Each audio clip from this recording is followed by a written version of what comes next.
कधी कधी काय होतं, भूक खूप लागलेली असते आणि आपल्याला झटपट होणारं आणि चमचमीत खायचं असतं. तर बघा, इथे मी चपाती लाटून घेतली आहे.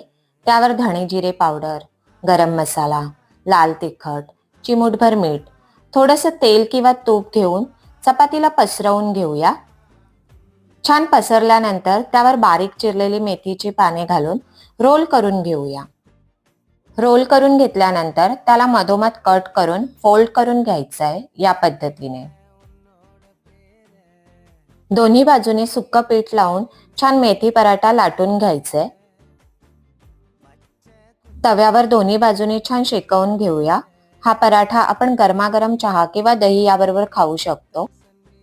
अशा झटपट आणि नवीन नवीन रेसिपींसाठी चॅनलला लाईक, शेअर, सबस्क्राईब नक्की करा. मस्त रहा, खात रहा, व्हिडिओ बघत रहा. थँक्यू.